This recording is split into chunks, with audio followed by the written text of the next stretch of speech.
We are live. Okay, great. Thank you. This meeting is called to order in accordance with the Open Public Meetings Act. Annual notice of this meeting was provided to the Home News Tribune, the Star Ledger, and Highland Park Planet on January 5th, 2022. In addition, notice of this meeting via Zoom was faxed to the Home News Tribune and emailed to the Star Ledger and the Highland Park Planet on June 9th, 2022, and was posted on the Borough website at www.hpboro.com and on the bulletin board at Borough Hall, 221 South Fifth Avenue, Highland Park, New Jersey, on June 9th, 2022, and has remained continuously posted as required by law. As mayor, I preside over this council meeting and may interrupt, warn, or terminate a participant statement or participation in the meeting if the participant statement does not adhere to the 3 minutes provided to each participant for public comment, or if the statement is abusive, obscene, or irrelevant. Councilwoman Foster, would you please lead us in the Pledge of Allegiance? 1 second. And this is why I called on her. I know she's going to come through with it. I gotta go get my flag. Okay, thank you. I pledge allegiance Allegiance to the flag to the of the flag United States of of the United America States of America and to and the to the republic republic for for which it stands, stands, One nation, one nation, under under God, God, Indivisible. indivisible, liberty, with liberty with liberty and justice for all. Thank you. Roll call, please. Mayor Broman, Here. Councilwoman Canavera, here, Councilwoman Foster, Here, Councilman George, Councilman Hale, here, Councilmember Hirsch, here, Councilwoman Kim Chohan, Borough Attorney Davido, present, Borough Administrator Hover, Here. Okay. Does anyone on the council have questions on today's agenda? Okay, seeing head shaking no and no hands raised, we'll move on. And go right into. Oh, Mayor, I forgot my role here. There is one matter I wanted to raise regarding item 12B concerning the Affordable Housing Ordinance second reading regarding deed restriction and mandatory set-aside requirements. We need to table that mainly because it needs to go to the planning board before we have our public hearing and our vote. So when we get to that item, there will be a motion to table put before the governing body. I apologize for that. It was just a calendar sync up problem. So it'll go to the planning board and then we'll have their consistency review and it'll come back for a public hearing there. So if there's anybody in the audience that was hoping to have that public hearing now, it will be pushed to a future meeting and we will notice that and accordingly. Okay. Thank you, and thank you for updating the council members. Yeah, I apologize, but that was something we just realized today. All right, council reports. I'm going to go in order of how you appear on my screen. And so Councilwoman Tara Canavera, can you please give us your report? going to be very short because I'm losing my voice. I just want to give credit to more of our officers. Unfortunately, I had to be on another call for a friend whose child was in crisis. The officers were Officer DeCosto and Officer Gurley.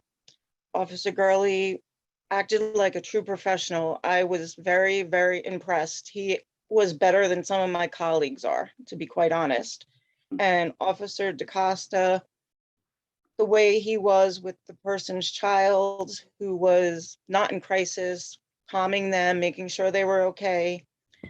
Chief, I have to tell you, your officers, the training you have been doing, I'm very impressed. And as somebody with people with mental illness in my household, 10 years ago, I would not have called you if they were in crisis. Now I would not think twice. So thank you very much for all you have done to make our police department very caring to the mentally ill. Thank you, Tara. All right, Councilman Hirsch, do you have a report? Yes, Mayor, also brief for me. My name is Matt Hirsch. I chair the council's Arts and Recreation Committee. Just a few things. So the Highland Park Arts Commission has been exceptionally active. This is a terrific group. Their wheels are spinning in a big way, and the rubber is hitting the road, which is a lot of fun to watch. And one of their big projects right now is their 24-hour, 250-word writing contest. So the commission and me and the whole council would like to extend a huge congratulations to the winner of this first ever 24-hour writing contest, and to all the residents of town that took up the challenge. The winner of this first challenge was Kirsten Leiss. She takes the overall top prize with her haunting story, Alone No Longer. And Francesca Pavanello came in first in the kids division with her comedy, A Bad Case of the Hiccups. This is just, I can't hide how cool I think this is. A little teaser of the collection is below. You can find a teaser of the collection on the Highland Park Arts Commission's Facebook page, and you can find all of these stories for free as a downloadable ebook using a link also on that page. I will read it out here though, but it's not an easy one. It's midd.me/CQ89. That's a shortened URL, but you can also find it on the Facebook page, probably easier. Check it out, share it. We had a great response and we want even more for the next one. A print copy will be available soon, so keep an eye out for ordering information. Big thanks goes out to the young artists of the Highland Park Guerrilla Art Club, whose talents illustrated the pages of the book, and follow their works on Instagram at HP Guerrilla Art Club. That's HPGUERILLAARTCLUB. Congratulations to all. And then just our annual fireworks in the park will be Sunday, July 3rd. It's finally coming up, just over 2 weeks. Come celebrate with the community. The event starts at 6 p.m. and fireworks will go off at 9:20 p.m. Enjoy music, beautiful views, great vendors, your neighbors, and the rain date will be Thursday, July 7th. But Sunday, July 3rd, we get the, hopefully you get the day off the next day so you can relax then. And I know the mayor is going to talk a little bit more about some other items, but that's my report. Thank you. Thank you very much. And Borough Clerk, would you please note that Councilwoman Kim Cho-han has joined us? Yes, thank you. Thank you. Councilwoman Foster, do you have a report? Yes, Mayor, thanks. First of all, you might be wondering what's the sign behind me, and that's in celebration of Caribbean Heritage Month. In 16 years ago, the second President Bush signed Caribbean Heritage Month into law. So we have been celebrating the contributions that Caribbean people have made throughout the United States. So this month is our month to celebrate all the contribution. We now have a vice president, and the first woman who was president in the United States, her parent hailed from the island of Jamaica. So kudos to folks who are celebrating Caribbean Heritage Month, including myself, and the doctor that founded and researched colonoscopy. He hails from the island of Barbados. So Dr. Ford, kudos again. So we have done a lot of firsts in the United States, which I'm very proud of. So celebrate Caribbean Heritage Month. We're going to be celebrating here in Highland Park on the 25th. At noon, we're going to hoist the Caribbean flag, which is the flag of CARICOM. And CARICOM is a nation states, and it has 18 Caribbean countries under that banner. So we will be hoisting that flag here in Highland Park on June 25th. Stay posted, look out for our flag, and I'm very, very proud of this. With that said, I'm going to move on to say another happy moment here in Highland Park. Our Highland Park police officer, As many of you may have read, that Officer Garley was on his way home from work, and on the Maris Goodkind Bridge, he saw someone who was highly agitated, and he noticed that something was wrong with this individual. It was a person who was deciding to end his life, and he was not on the clock. He pulled over, he had a conversation, he talked this person down. Later on, Detective McGraw joined him, and they both were able to have a conversation with this person, have him change his mind, and to seek mental health. So again, kudos to our Highland Park Police Department for the outstanding work that they have been doing. And it so happens that we have been getting a lot of letters from residents saying what an outstanding job our Highland Park police officers have been doing. So again, kudos to the HV Police Department. With that said, we're almost facing July, and it's time for a Junior Cadet Academy. Anyone who's interested in joining the academy this year, applications are still being accepted. Please call the Highland Park Police Department or go online and get your application.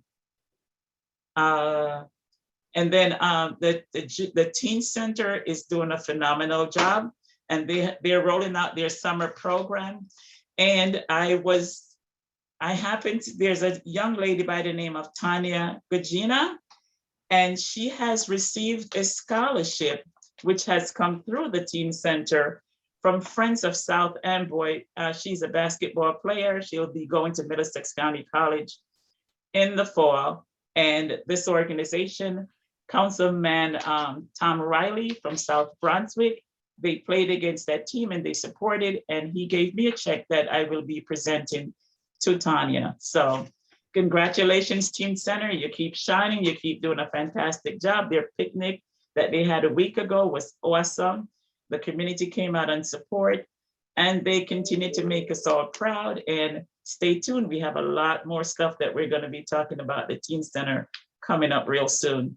Oh, before I forget, I had announced earlier this year that we were going to be doing a presentation, I guess a road diet, you want to call it, where we're going to have information about slowing down banners, signs, and what have you here in town. We have delayed the project just to roll this out in the fall. So just before school starts, we want to roll this entire thing out so people who needs to be aware and need to slow down, especially when our kids are going back to school and need to take some more time. We're going to be rolling out an awareness effort. So stay posted. SWAC with Council Member Hirsch and I have been working on this. So you will be seeing the rollout as the police department continues to put the packages together. We had a lot of people that came out to volunteer and to be in our little infomercial, so to speak. So you'll be seeing that soon. That will be rolling out this September. And I want to thank Councilmember Hirsch for working on this with me, and for the police officers and SWAT team that have made this all possible. So stay tuned. Councilmember Hirsch and I will be giving you more information on this. Thank you, Mayor. That's my report. Thank you, Councilwoman. And just so everyone knows, SWAC is our Safe Walking and Cycling Committee. Okay, Councilman Hale, do you have a report? I do, Madam Mayor. Thank you very much. My name is Matt Hale, or I'm also known as the other Matt H. I just wanted everybody to know that. I am chair of the Economic Development Committee on council. So tonight there's a lot of great and exciting things that I think are really moving us forward. And what's exciting is that there's a lot of them that have been in the works and in progress for quite some time, for months, if not years, and they're being introduced this evening. So for example, tonight you're going to see an ordinance being introduced that's going to move ahead with form-based residential design standards. Those were actually part of our 2019 land use element and master plan. I remember when I first came on council, these new design standards were talked about by Susie Welkowitz with great excitement. And so it's great to finally see them get here and be introduced tonight. After they are introduced tonight, they're going to be referred to the planning board and also sent to the Board of Adjustment to make sure that that we're consistent with the master plan. I'm pretty confident that they will, given all of the work that Chris Cosenza has done, and our professional staff has done putting these together. It's a lot of detailed work, sort of reorganizing the residential standards. So I wanted to say thank you to them for all that work. In addition, we're also have a resolution tonight creating parklets on both South 3rd and North 4th Avenue. Parklets are essentially the build outs of a curb in existing parking spaces that are going to accommodate increased outdoor seating and dining on the streets where the town tables have been. Main Street is working on a really cool design for them, and we've got the workers ready to build them once we get that design sort of finalized. But we're putting this resolution together. As you may have remembered, the DOT has given us approval to go ahead with the parklets, and this resolution tonight is about codifying that. So we're excited and hope to have those up soon. I did want to point out that in the process of sort of discussing the parklets on North 4th and South 3rd, but on North 4th, sort of came to a decision that the parklets can accommodate the needs on North 4th perhaps better than a full closing of North 4th. And so the parklets, we're sort of envisioning there'd be no road closure on North 4th. It would be more of the parklets would take the place of what we had talked about once as a road closure. We talked with the businesses, we talked with Main Street, we talked with and listened to a whole bunch of other folks about that. And so the parklets, we're hoping as we get those built on North 4th, those would be up permanent, but the closure would not. But at the same time, we are moving ahead with another resolution on South 3rd that furthers our goal that we've been working on and talking about for quite some time, about creating an urban plaza and park on South 3rd.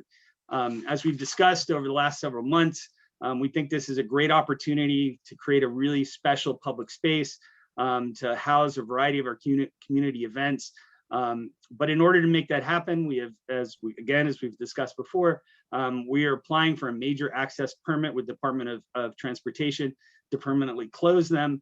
And this process, what we're introducing tonight, is to pay for the engineering aspects of that need to get done. We're using our engineering firm to build out or to go through all of the engineering. And so there's a resolution out there tonight to allocate those funds in support of eventually permanent closing.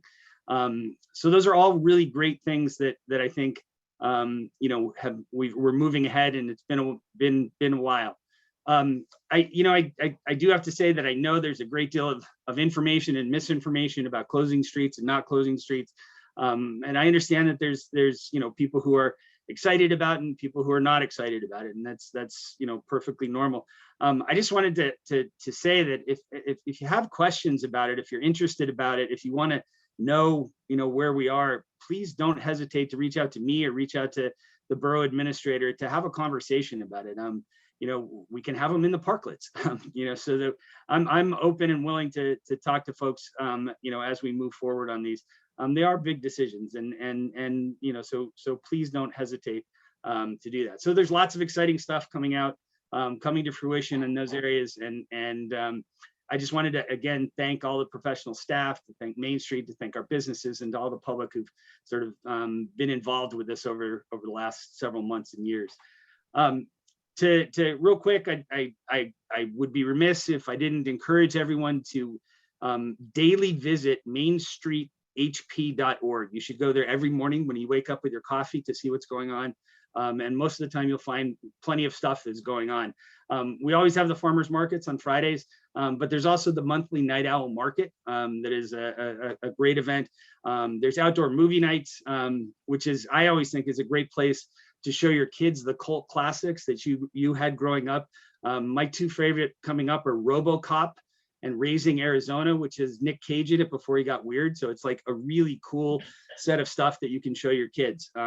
So please do take a look at all of those. Well, all right, whatever. I like it. It's a great movie, so go see it. So those are all fun things happening around town. And then lastly, as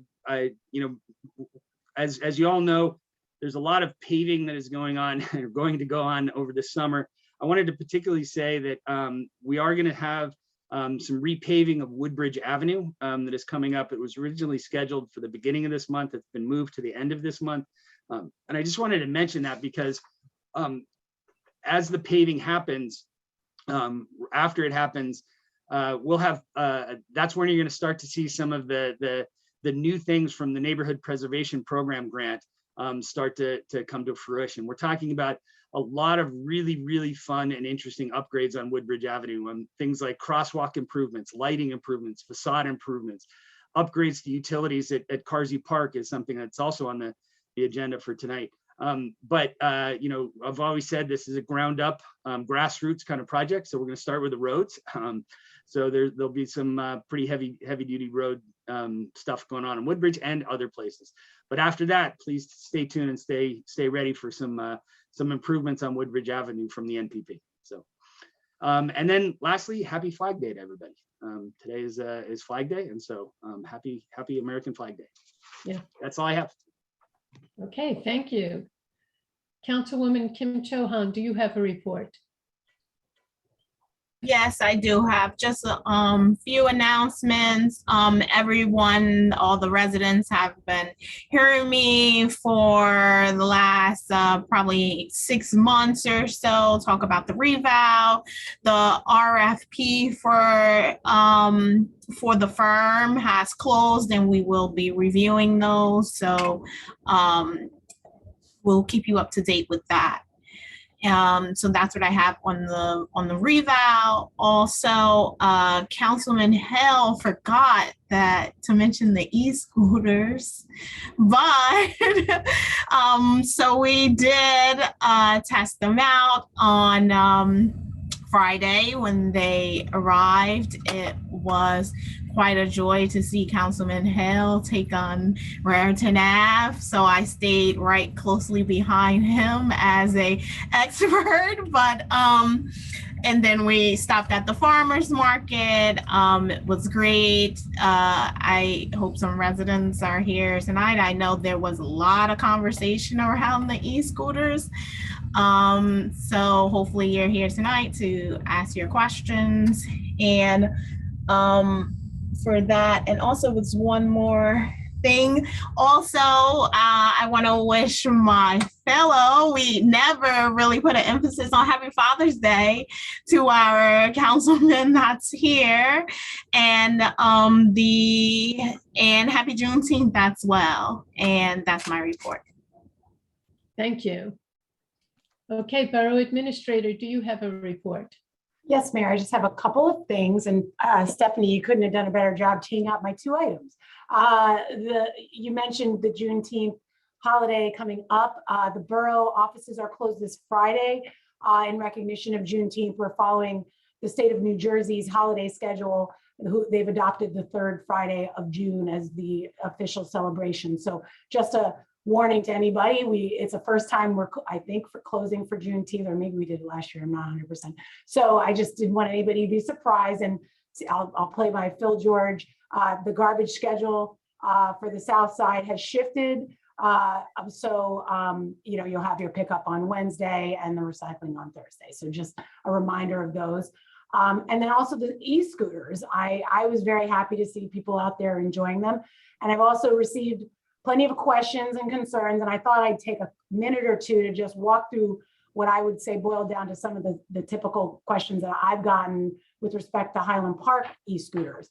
One important point, which I guess I realized we didn't make it strong enough, you can ride them to New Brunswick and park them basically in any of the Rutgers campus areas. So New Brunswick, Piscataway, and you can park them wherever you want. They don't have any real strict rules on parking. If you want to go to downtown New Brunswick, you're going to have to finesse your spot because they don't have an agreement with the city yet. But my understanding is the hope is that's coming. So that'll add additional functionality to our e-scooter program.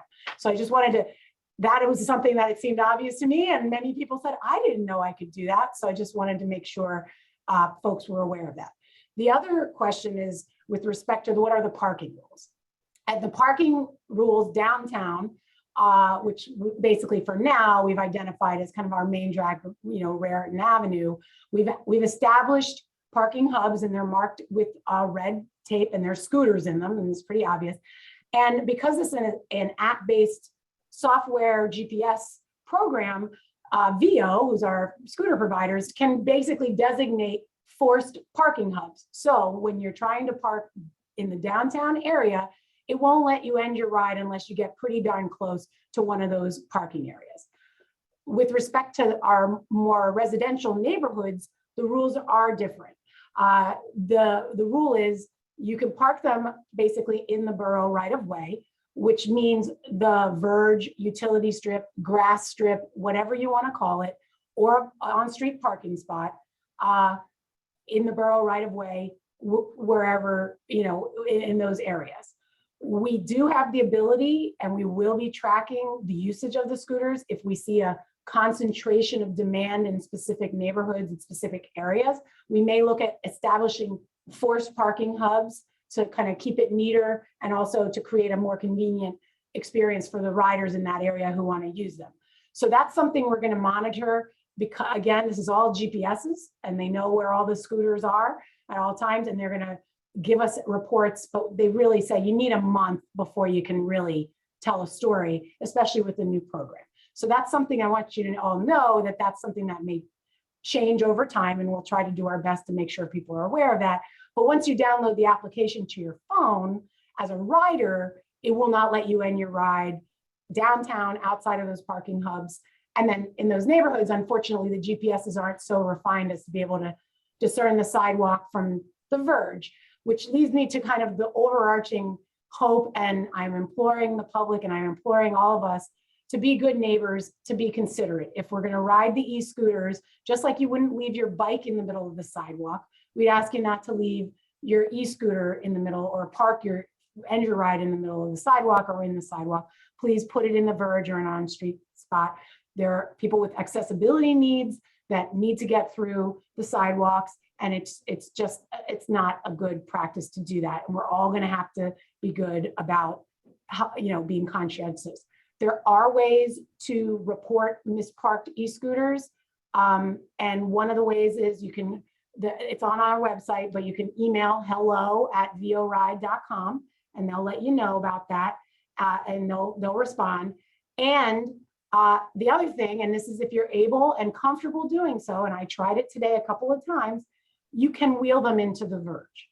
They will move, they may beep at you, but it's okay. And you can move them out of the way. So if you're comfortable doing that, or if it's in front of your house and you're not happy exactly with the placement, you may do that. You won't get in trouble. So I just I recognize this is a learning curve for both the riders and those of us getting used to the riders and the parking, but it's really, think about it as another mode of transportation that doesn't require someone making a car trip.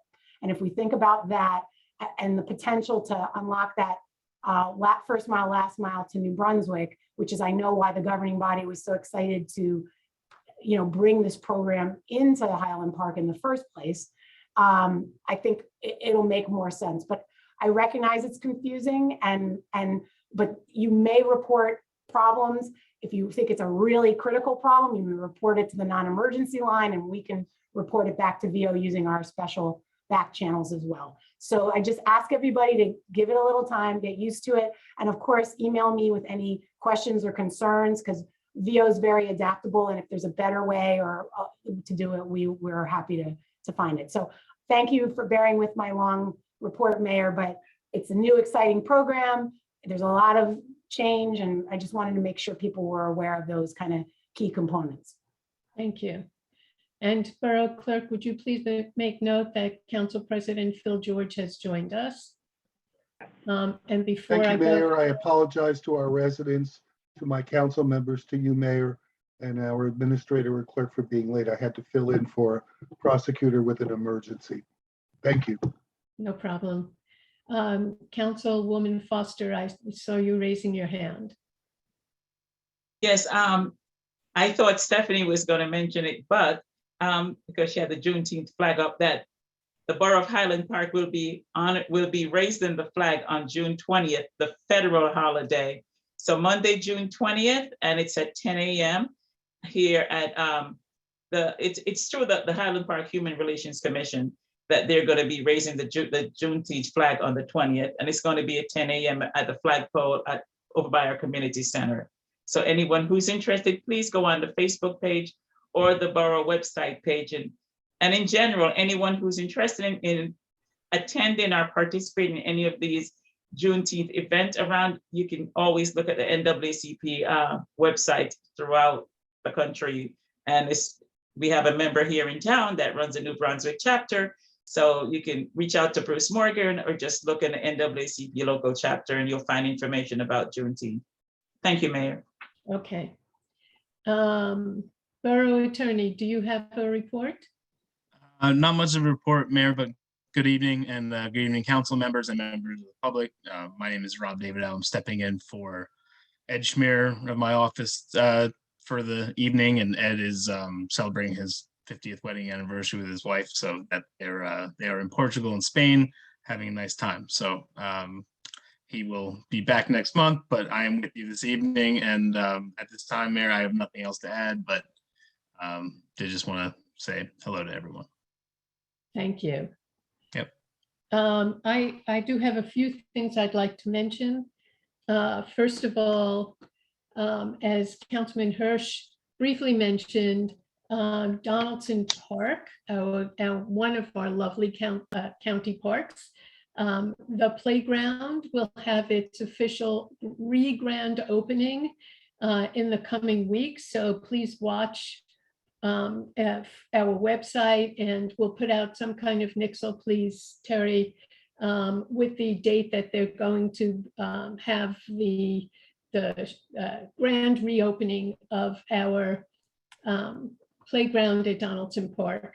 We are so lucky to be a community that's surrounded by beautiful greenery and two beautiful county parks. So I'm delighted that we're going to have our playground back in use at Donaldson Park. And I've had a chance to take a quick look at it so far, and it's amazing. It's a wonderful area, and again, our residents are so privileged to have two amazing parks surrounding our community.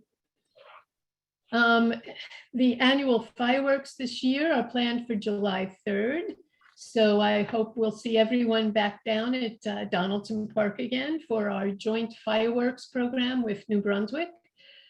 They have always been good neighbors, and we're delighted to share a river with them.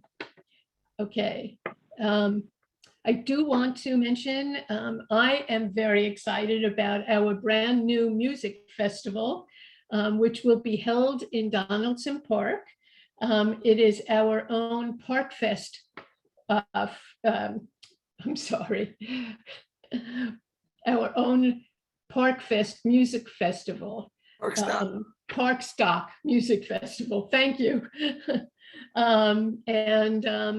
We will have local musicians and folks from New Jersey performing for us in the park. Our first event down in Donaldson for Park Stock is July 14th. The other dates are Thursday, July 21st, Thursday, August 4th, and Thursday, August 11th. So please come celebrate music in our park and in our town. Highland Park is enjoying a wonderful reputation for the arts and our music, and we need to celebrate that together. As several council members mentioned, June has been a very busy month for flag raisings and other celebrations in the parking lot at our community center. We had a flag raising in support of Ukraine and Highland Park's own Ukrainian residents. I was delighted to join them at the flag raising a couple of weeks ago, and to hear the reports of two of our high school students who managed to escape Ukraine and come to the United States. They are living with family members here in Highland Park. Both their parents are doctors and had to remain in Ukraine to assist with any medical needs. We had our Pride flag raising last week at the Pride. It was sponsored by the Pride Center and the Borough of Highland Park. This is an annual event that we all enjoy, and I am so honored that the Pride Center of New Jersey has made Highland Park its home. As Councilwoman Foster mentioned, the Caribbean Heritage flag raising will be held on 6/25, June 25th at 2:30 p.m. Again, in the parking lot of the Recreation Center. And as was mentioned earlier, we will be having our annual Juneteenth commemoration on June 20th at 10 a.m. for a Juneteenth discussion and flag raising. Okay, moving on to Park Partners. I'm delighted to let you know that we will be having a Park Partners event in 2022. We had to cancel it over the last couple of years because of COVID, but we are going to bring it back again. We have just announced that the applications for Park Partners grants has been extended. The deadline date is June 22nd. So just for those of you who may be new to Park Partners, this is the Highland Park Borough's Give Back program to our residents. We allocate a certain amount of money each year to award to those people who come up with the best ideas for improving life for all our residents in Highland Park. Those ideas are presented in a science fair type of format, and then our residents actually get to vote on the 5 top projects that they are most interested in. The borough then funds them, and we make sure that everyone knows about them and can participate in the programs. Okay. We're going to move right now on to public participation. There's a total of 21 minutes for this participation, 3-minute maximum per speaker.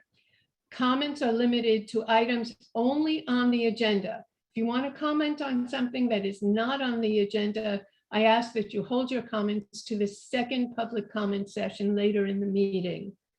So if you would like to speak on any of these items, the borough clerk will, the borough administrator will call on you, and the borough clerk will monitor the time and indicate when 3 minutes has lapsed. She will give you a warning when there are 30 seconds remaining. There will be a hard stop at the 3-minute mark to make sure that everyone who would like to speak has a chance to speak. As a reminder, I may interrupt, warn, or terminate a participant's statement if it does not adhere to the 3 minutes provided, or if the statement is abusive, obscene, or irrelevant. So now, if you would like to speak, please raise your hand by pressing *9 on your phone keypad or select the raise hand button on the Zoom application. Please then, when you are called on, press *6 to unmute yourself. The borough administrator will announce your turn by reading out your name or the last 4 digits of your phone number. Please begin by telling us your first and last name, as well as your address. Again, if you would like to speak about a topic that is on the agenda, please press *9 or the raise hand button now. All right, Mayor, it looks like we have 22 attendees this evening and 4 hands raised at this point. First up is David Hughes. Please state your name and address for the record, please. Sure, David Hughes, 330 South 3rd Avenue. I would like to speak in favor of the resolution regarding the parklets. But first, I have a small point of order. I believe the resolution describing me as contrary to the essential values of government is still in force. That's because I boycott Israeli-made products in support of Palestinian rights. So could you just tell me, Is that resolution still in force, and will I nonetheless be allowed to speak at and be taken seriously at this meeting? That's a good question. I'm going to turn that to our Borough Attorney, Robert Davidoff. Could you please address that? Sure. I'm sorry. Could you just repeat the last part of your question? This is the resolution which describes people who boycott products made in Israel as acting contrary to the essential values of government. And since I fall in that category, as do many other people who support Palestinian rights, I want to know if I am banned from this meeting. That would seem to be the implication of the resolution. So am I banned from the meeting? Or if I'm allowed in the meeting, am I going to be listened to? You'll be listened to. We don't need to refer to the. Listen to, and you're Yeah, not- you'll be listened to, but I Okay, just, you know, both Matts, could you please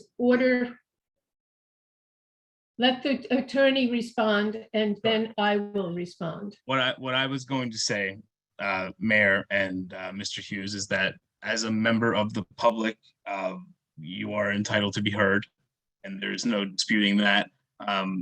Within the guidelines of what the mayor advised earlier regarding, obscenities and or anything like that, which I don't think, we're not really talking about right at the moment, but under that guise, I think you are welcome to speak your mind freely like everybody else at the meeting.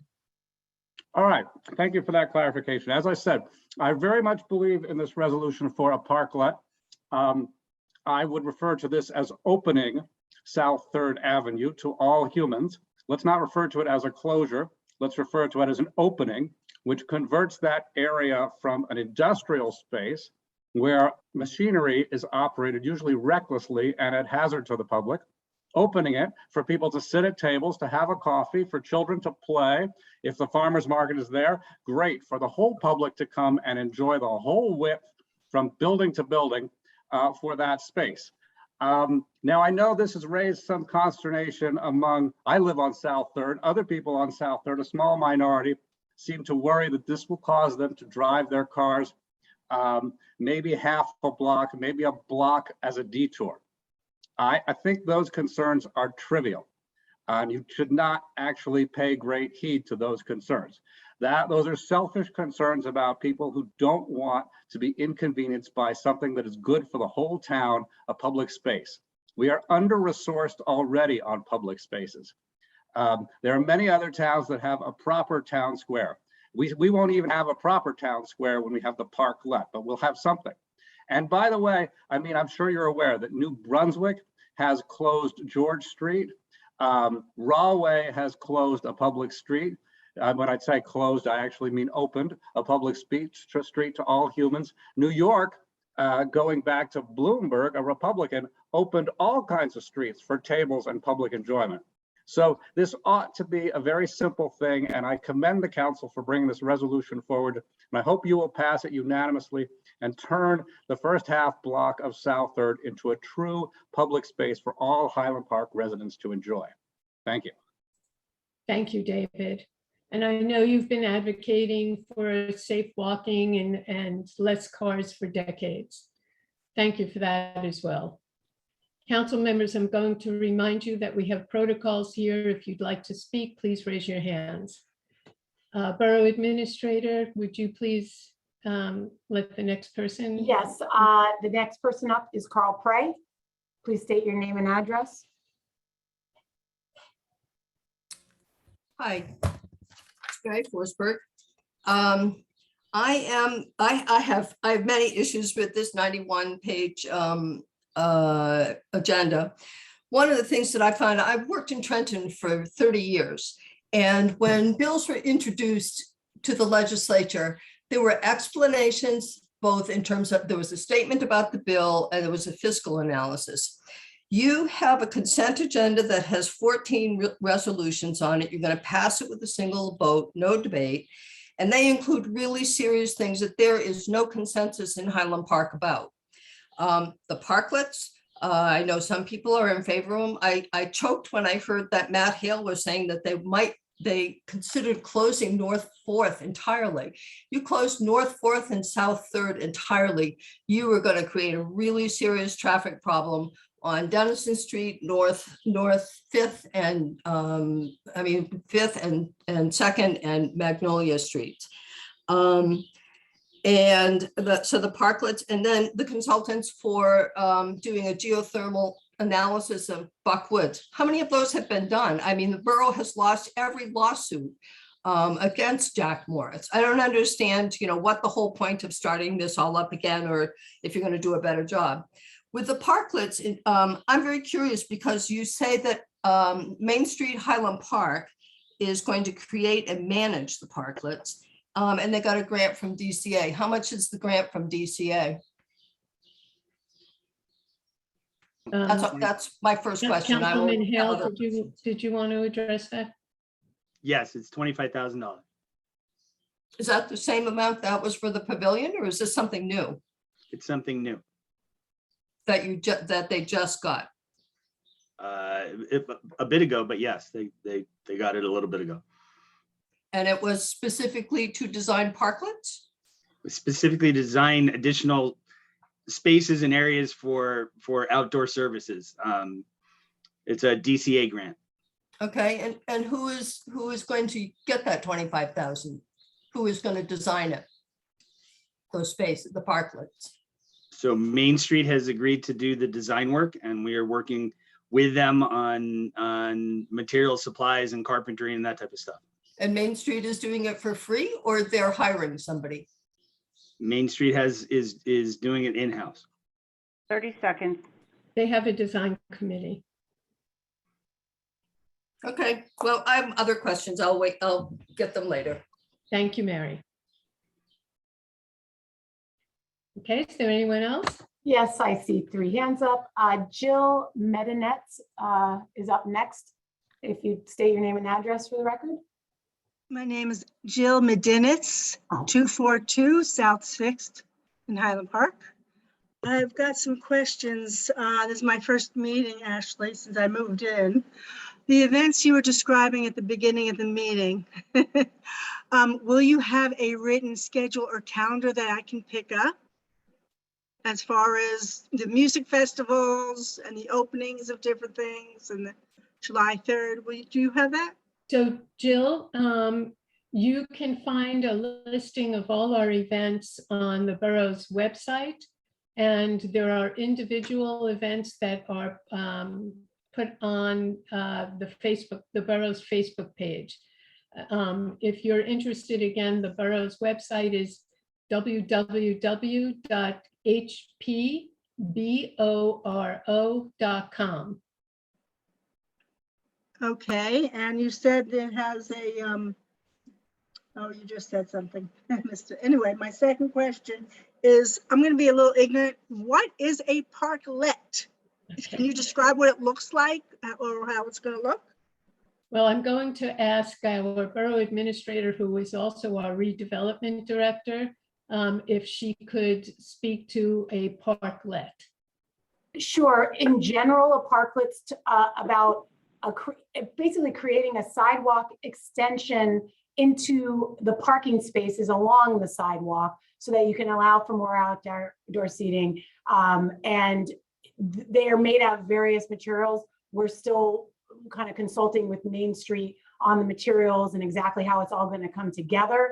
However, I believe the one that we'll be using will be kind of like wood decking. Imagine it'll be several inches up. So essentially, you can walk pretty seamlessly from the sidewalk into this new space, basically not taking up any more space than a car would. And so that's what a parklet is. And the locations that have been identified are on South 3rd, on either side of the road, on that half block, as well as on North 4th, between, in front of the Pinos and Sushiana and Morty's Bakery buildings along that road. And cars are going to be able to drive by that? Yes, the road will be open. Now, so yes, that's what a parklet is, and in general, and there's lots of different ways to do it, and that's why we're collaborating with Main Street on how we're going to do ours, but that's functionally how they work. Okay, my third question is, if you have time, is I use a rollator to walk around, and I'm having trouble walking on sidewalks. I'm finding them either uneven because of the tree roots that have grown to the point where sidewalks are dangerous, or they're cracked or broken. I know you used to have a rule saying residents are responsible for their own sidewalks in front of their own property, but I don't see reinforced. I'm forced to walk in the street. So I'm going to ask Council President Phil George to address the sidewalk issue. Phil, would you like to address this? Yes, I can. As a matter of fact, although the meeting with our engineer and some other experts and professionals last week was on another topic, we actually did bring up the question of sidewalk repairs in relation to other repairs that have to be made to the road and the sidewalks. You're correct. The sidewalk in front of a home is the responsibility of the homeowner. However, since you just moved in, you may not recall, probably about 8 or 10 years ago, we did a project where the borough coordinated homeowner repairs, put out one bid for the contractor, saved everyone approximately 50%, and allowed the cost of the improvements to the sidewalk to be paid over time, which no contractor that I know of would allow. The inspector has inspected a number of sidewalks. We discussed that briefly at the meeting last week. Some are in worse shape than others. Unfortunately, several other more pressing projects pushed upon us by the DEP without granting us the dignity of funding have taken a little bit of precedent, but we actually have been working on a new sidewalk plan. We did a sidewalk report on that and the way to make it better from the last time. We're hoping for a rollout shortly, but unfortunately, as I said, several of the DEP projects that related to water quality and stormwater did have to take precedence because they have mandatory deadlines. I see, because I walk usually once a week. I'm walking up and down Benner, and I'm finding that people have shrubbery in the way. It's taken to sidewalks, grass, or uneven or broken sidewalks. Jill, I'm going to have to interrupt for a second. Borough Clerk, did you, I think you said something, but is it time? No, it was 30 seconds. Okay, sorry, Ms. Jill, Medinitz. If I may, Mayor Jill, I was just going to add, with regard to the shrubs, I know that along Magnolia and Bender, sometimes those hedges do overgrow. We go out and we ask them that they be trimmed, or we engage in trimming. So if you'll either shoot a picture and email it to me on the borough website, or at my email there, or send an email with the locations, I'll take that up with DPW. Thank you. Okay. Borough Administrator, is there another hand? Yes, Mayor, phone number ending 4445. Please state your name and address for the record. Hi, Lois Lebbing, North 2nd Avenue. I will ask when you have the public session on this at 12B on the deeds, but would you separate and explain when it comes time to 14H, 14I, J, and K? Would you explain in detail and especially give examples? Thank you.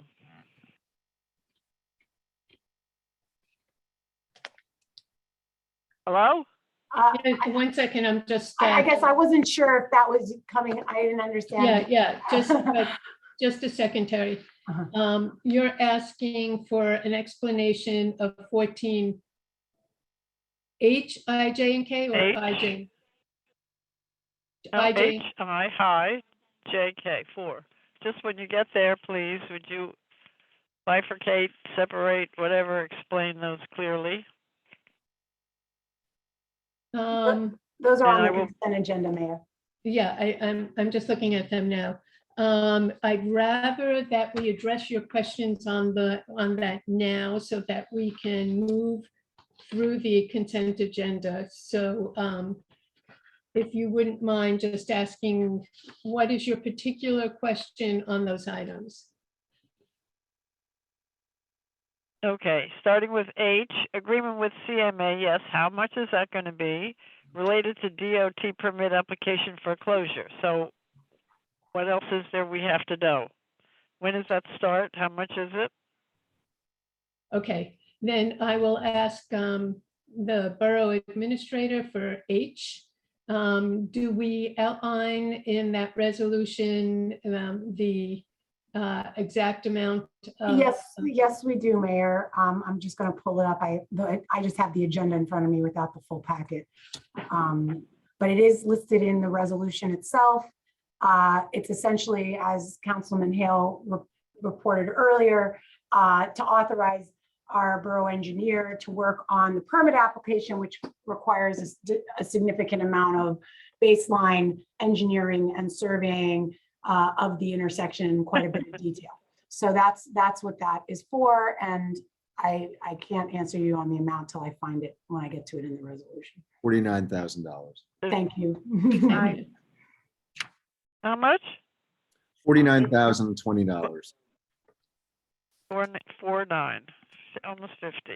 Thank you. Okay, we heard a little bit about I with the parklets, about it's just an extended parking, or it's not parking, it's an extended area, it sounds like.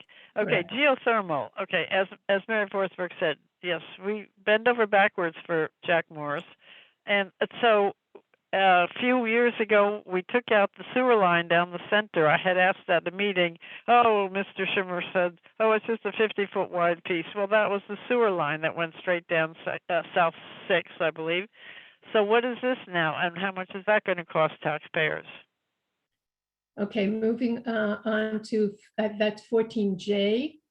And the consultants, the engineering consultants, Terry, would you like to address that one too? We're still in litigation, so we can't really speak to the weeds on this one, but essentially it's an expert witness with geotechnical background that will help us respond to certain parts of the case that we need to make as we proceed. So I believe it's a not to exceed of $13,000 or $15,000. I had to do that off the top of my head. I apologize. Okay. Again, Lois, they're all in the packet in detail. They're all, and they're all in the resolutions. That's great. Okay, so and the docket, the next one, last one, K. Settlement of litigation docket. Okay. Borough Attorney. Yeah, I just, unfortunately, that is ongoing litigation. So Borough shouldn't really comment on that at the moment. The public docket number is listed there, and that is public record. Anybody can go review those documents, but it is ongoing at this time, so we can't really get into anything further on that. Thank you. So you can pass a resolution authorizing the settlement, but you cannot explain it. 30 seconds. We have to pass a resolution when there's an amount that exceeds a certain amount of money, and this does. But because of, as the attorney explained, because we're still in litigation, we can't go into the details. Again, you can probably find some information about this if you look for it on the Borough website. Right, I'm here at the meeting and I thought we could get answers. Thank you, goodbye. Bye. Okay, Borough Administrator, do you have another? Yeah, I see one last hand that's been raised for a while, but I will just point out we're technically just about to hit the 21-minute mark. So I just ask you how you want to proceed. Okay, if it's one more hand, we'll go with this one hand and then stop it for, and anyone else that's left or wants to comment can comment later on. Sounds good. John Kovac, just please state your name and address for the record. John Kovac, 206 North 3rd Avenue. I'd like to make some brief comments about alleged suppression of speech about Palestinian rights. I have to say that's really some rhetorical trick if you go up there and say your speech is being suppressed while you make a speech about it and criticize the borough about it. So I'd like to talk about the irony of such an allegation. There was a resolution passed in early 2020, not to suppress speech, but to stand behind the Jews of Highland Park and recognized their concerns about rising anti-Semitism, including a BDS attack on the religious Jewish community of Highland Park. Since then, things have gotten a lot worse for Jews. There have been numerous attacks, assaults, murders, and other things. And things got a lot worse on college campuses and all over the country last May during the Gaza war. And during that time, the union, the Rutgers Union, put out a statement that got national press that was full of insightful allegations about Israel. No other statement by that union was put out about any other country. And that has created a hostile environment for Jewish students at Rutgers, recently as evidenced by Students for Justice in Palestine attacking a Jewish fraternity at Rutgers. So for somebody to come on here and make a statement on something that is unrelated in order to get cheap publicity out of it is offensive and disgraceful. And I would say, Mr. Hughes, stop fueling anti-Semitism on campus at Rutgers. Thank you. Okay. And now we're going to move on to our ordinances that require a second reading. Clerk, could you please report on advertising the bond ordinance for various roadway improvements for consideration of passage on final reading by title? An ordinance entitled Bond Ordinance providing for various 2022 roadway improvements by and in the Borough of Highland Park in the County of Middlesex, State of New Jersey, appropriating $2 million therefore, and authorizing the issuance of $1,900,000 bonds or notes of the Borough to finance part of the cost thereof, has been duly advertised for consideration of passage on final reading by title, and affidavits of publication are on file. The ordinance has also been posted and made available for public inspection. All right, may I have a motion to take up the ordinance on final reading by title? So moved. Second. Okay, any public hearing on this?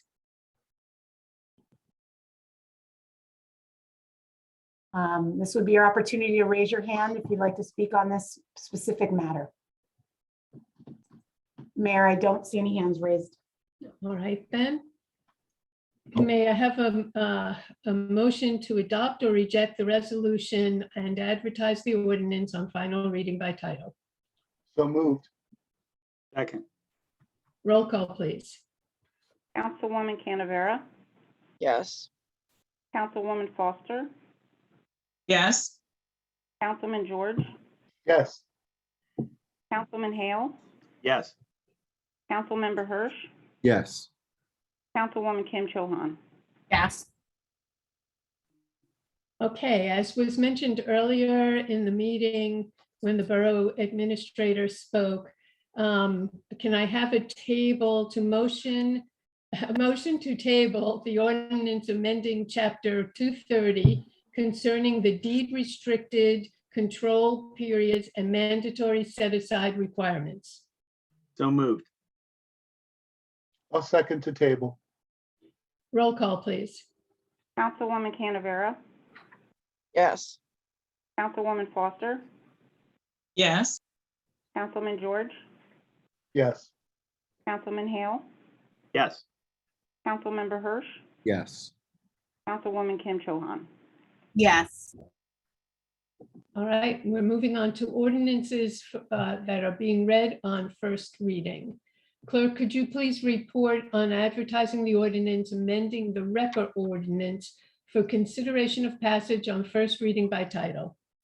An ordinance of the Borough of Highland Park, County of Middlesex, State of New Jersey, amending section 407-11 of the Code of the Borough of Highland Park, setting forth the fee schedule for basic towing services, has been introduced in writing by the Public Safety Committee for consideration of passage on first reading by title.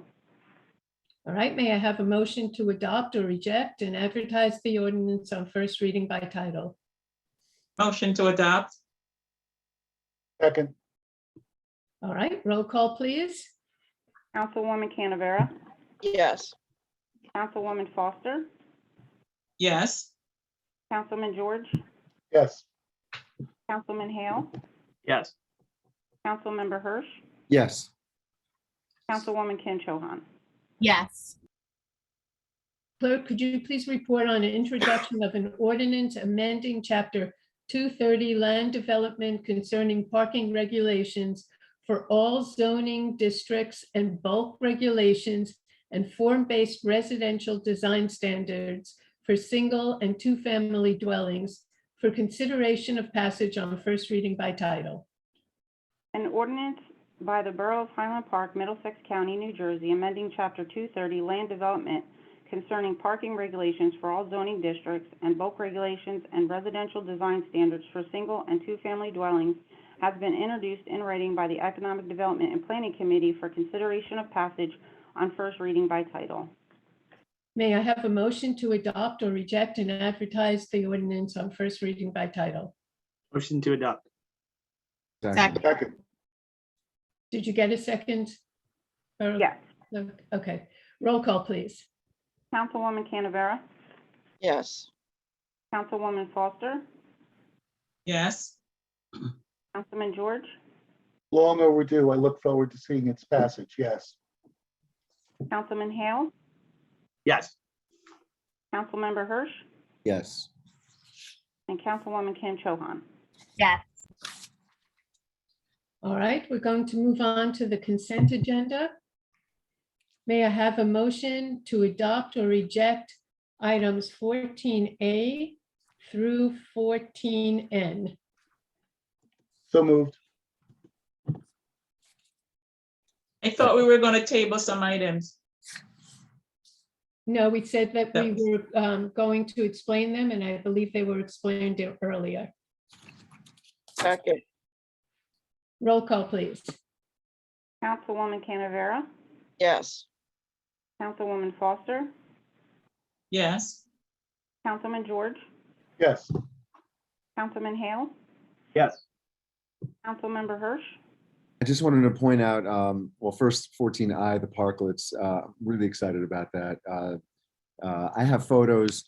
If anybody wants to see examples in other towns, they're amazing. And I think they will add real benefit to our downtown. So thank you, Councilman Hale on Main Street, for moving that forward. And then just I wanted to highlight.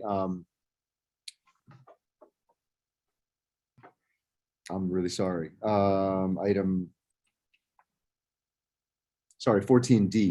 item 622-151, the resolution in support of Governor Murphy's improved gun safety bills for New Jersey. This was some legislation that the governor proposed last year, and then of course we've had a never-ending occurrences of mass shootings.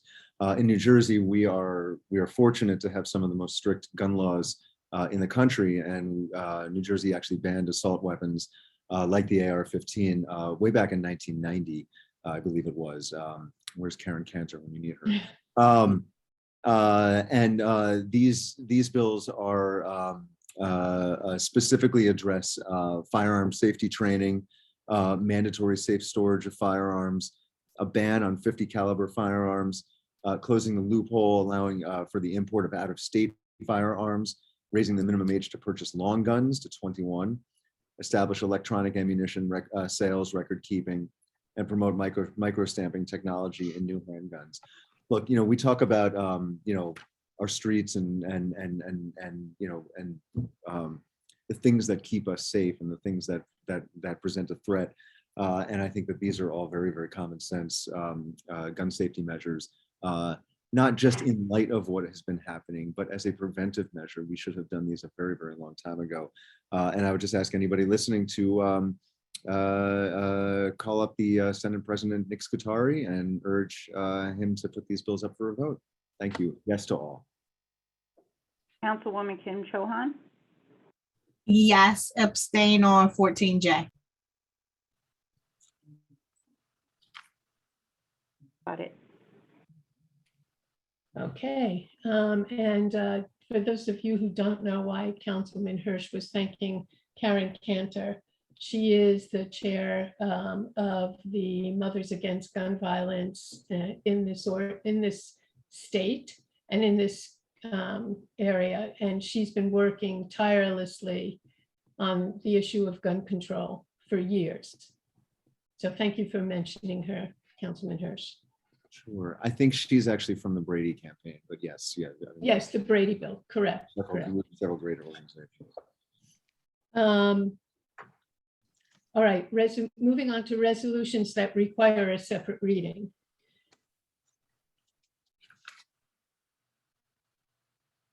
Um, 15A, New Jersey Department of Clean Communities Grant. May I have a motion to adopt or reject? So moved. Second, Roll call, please. Councilwoman Canavera? yes. Councilwoman Foster? Yes. Councilman George? Yes. Councilman Hale? Yes. Councilmember Hirsch? Yes. Councilwoman Kim Cho Han. Yes. 15B, Chapter 159 Sustainable Jersey Grant. May I have a motion to adopt or reject? So moved. Second. Roll call, please. Councilwoman Canavera? Yes. Councilwoman Foster? Yes. Councilman George? Just for the public, this is a line item grant of $10,000 available from PSE&G for sustainable New Jersey, or sustainable for sustainable projects from Sustainable New Jersey. I vote yes. Councilman Hale? Yes. Councilmember Hirsch? Yes. Councilwoman Kim Cho Han. Yes. Okay. 15C, Chapter 159, Middlesex County Community Development Block Grant. May I have a motion to adopt or reject? Motion to adopt. Second. Roll call, please. Councilwoman Canavera? Yes. Councilwoman Foster? Yes. Councilman George? Yes. Councilman Hale? Yes. Councilmember Hirsch? Yes. Councilwoman Kim Cho Han. Yes, and this is just adding the grant that I spoke about in the beginning of the year, 76,000 into the budget line item. So yes. Okay, thank you. I am appointing the following members to the Zoning Board of Adjustment. Actually, they're reappointments. Judy Richmond, who has been serving as chair, and Robert Rothberg. May I have a motion to confirm? So Motion moved. to confirm. Second. Roll call, please. Councilwoman Canavera? Yes.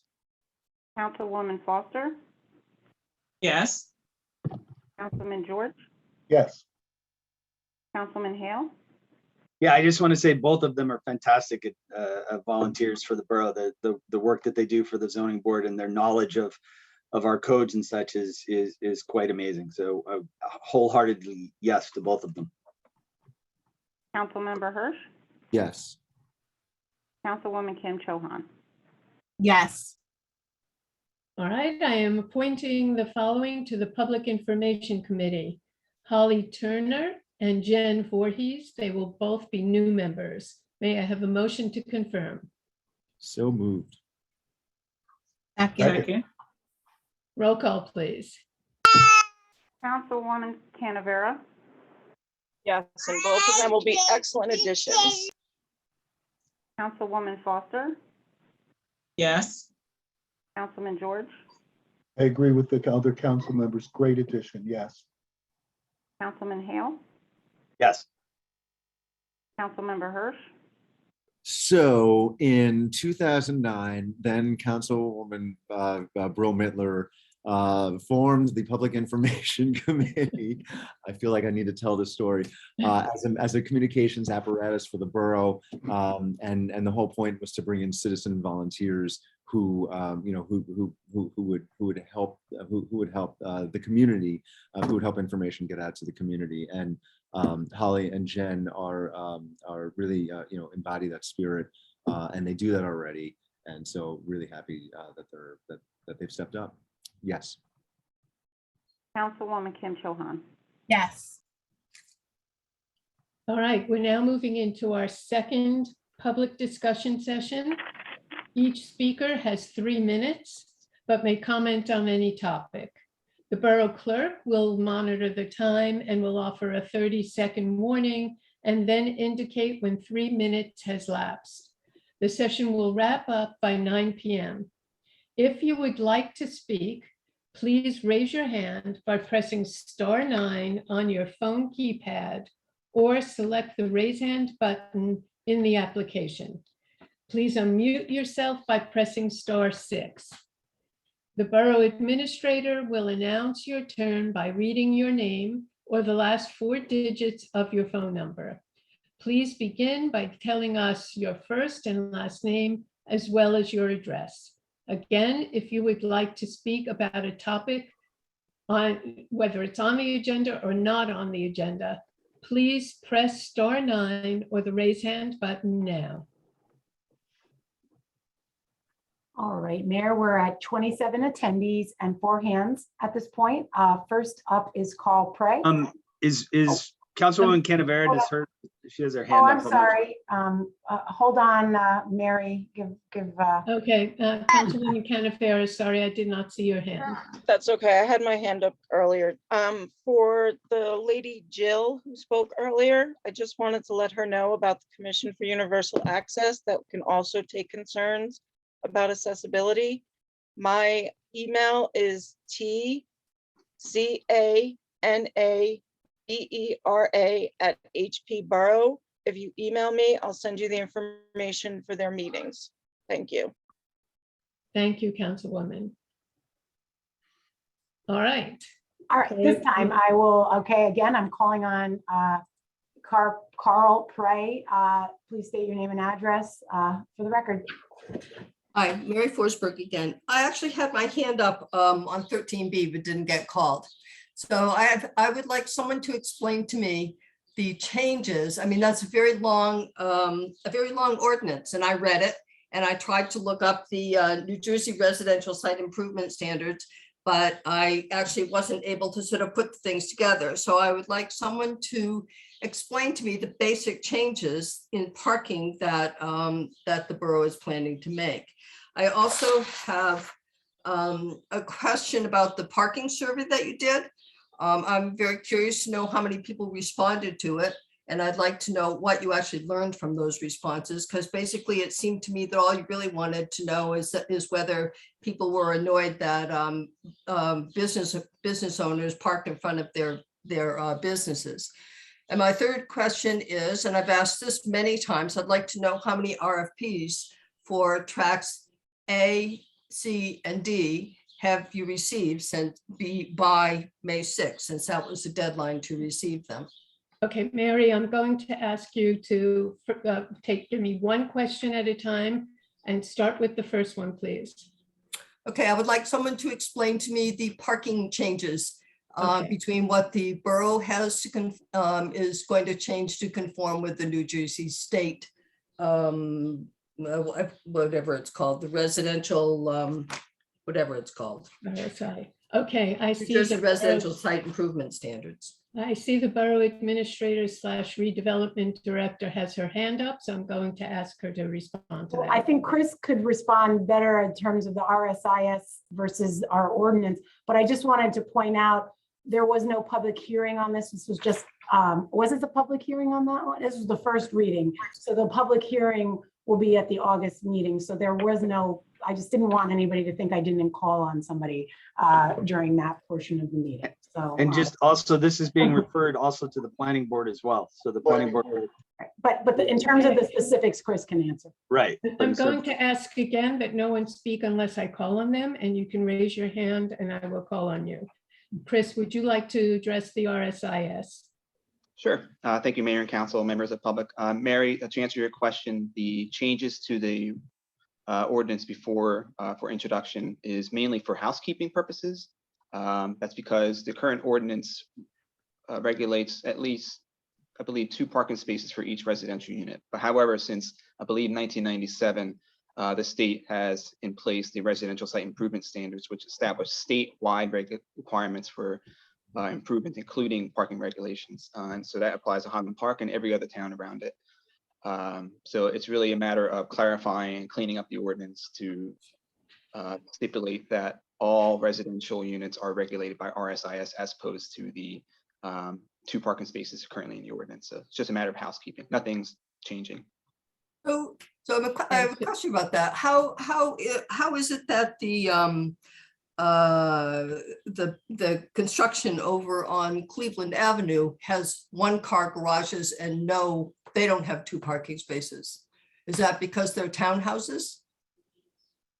I know people who are complaining because they're parking on Cleveland Avenue.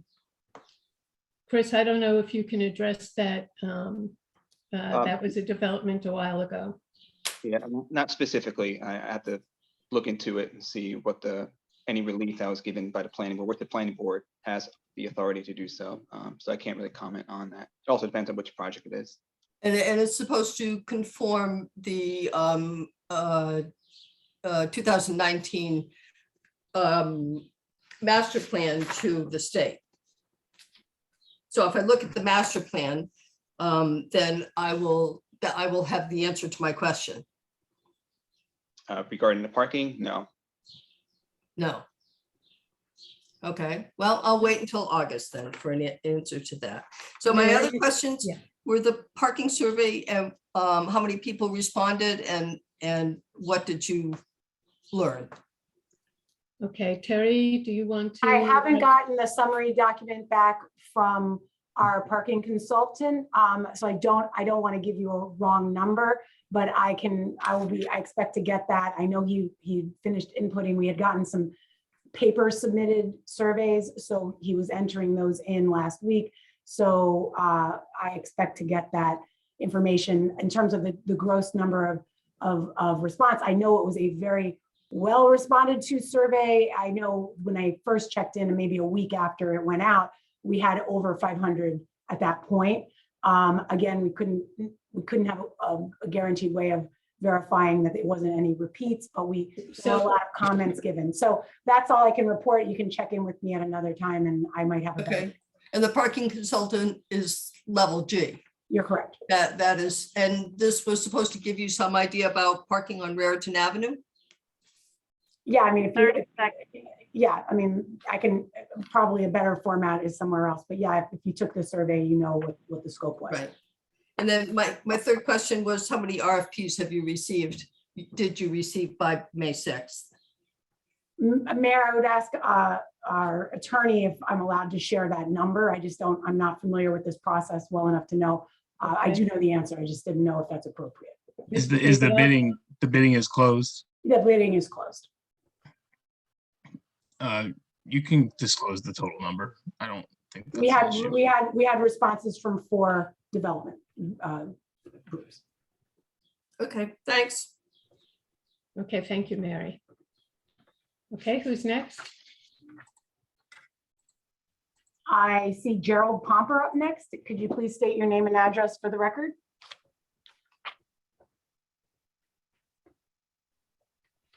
Mr. Pomper, you may need to unmute yourself. Oh, okay. Gerald Pomper, 348 South 3rd Avenue. Did you hear me? Yes. Yes. Okay. I am responding to a hand-delivered petition about the closing of South 3rd Avenue. And I'd like to hear the arguments for that. Let me just say 2 things. First, or 3 things. First of all, I do live on South 3rd Avenue. Second of all, I generally thought the idea of the closure and the experience we had with it over the winter is a positive one. I think it's meritorious, but I think there are these questions about disturbance, particularly of residences around Magnolia Avenue and the effect it would have on that. The third point I want to make is in the petition, it is said that the plan for the closure is by a engineering company as consultants and presumably paid consultants, of which the borough's employee is a member, Mr. Koch. That seems to me to be a conflict of interest if it's true. So I'd like information on whether that's true and whether that's going to be handled.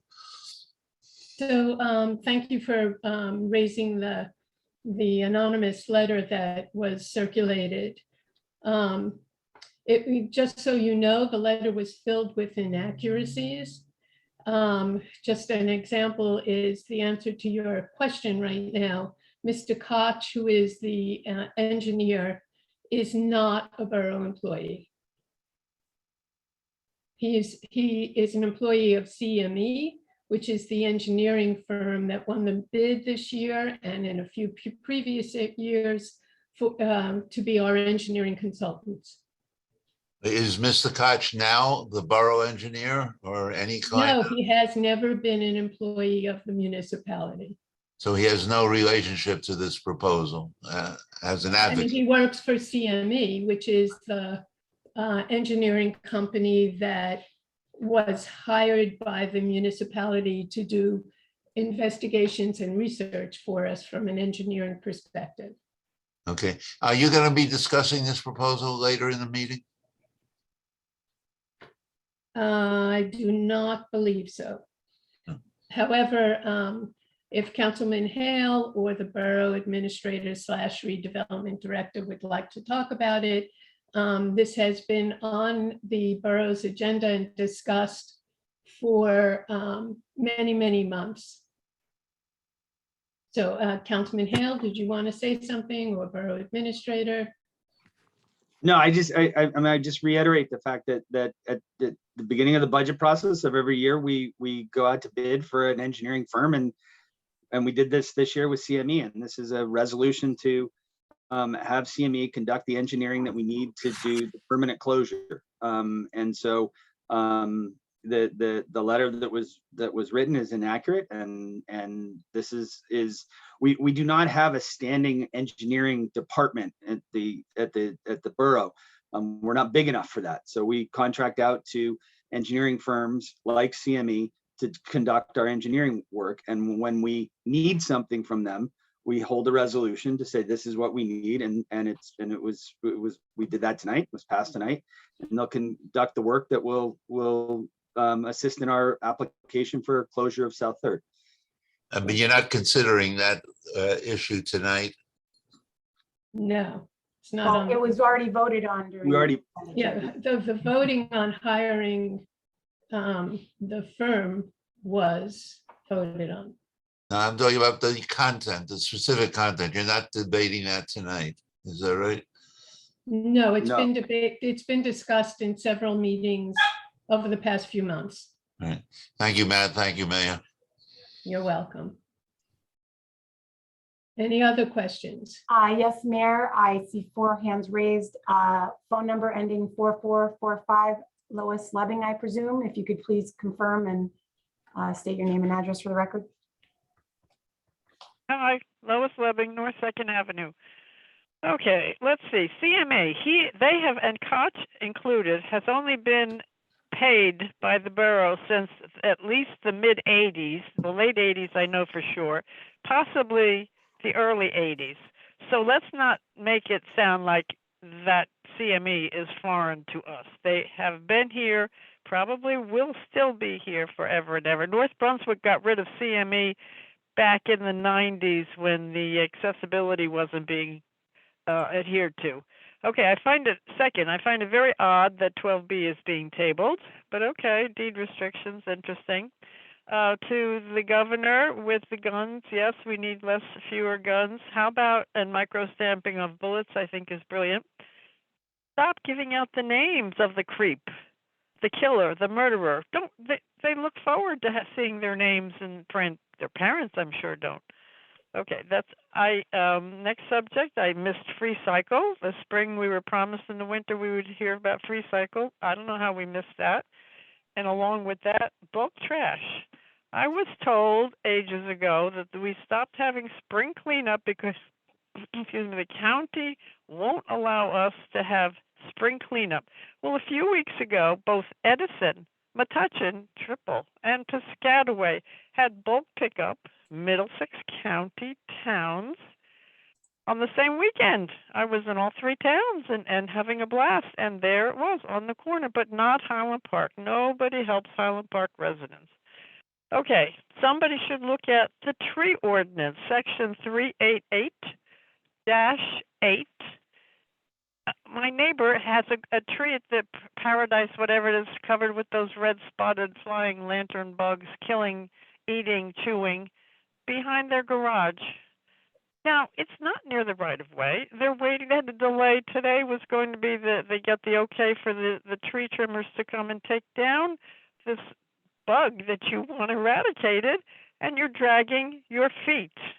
And now they're on, somebody come down the dead end of Denison, look at the plastic vinyl fence the apartment has up, and it's covered with the eggs. So you know what? Take your time. Don't give them a permit, even though it's written that it's allowed, right? Their disease continuing presence of the tree conflicts with any ordinances or regulations. There it is. But why don't you ignore it? And last but not least, sidewalks are not in New Jersey when the house is one or two family and is owner occupied. That is the only exception. Superior Court of New Jersey, and there's a Supreme Court I don't have in front of me, 1991, page 438, Avalon versus Mortimer. Until and unless the legislature or the Supreme Court abolishes the residential exception, EXCEPTION, however, we hold that the same application considerations of balance and ability to pay along the cost require that residential sidewalk exception be continued for owner occupants whose residency is established.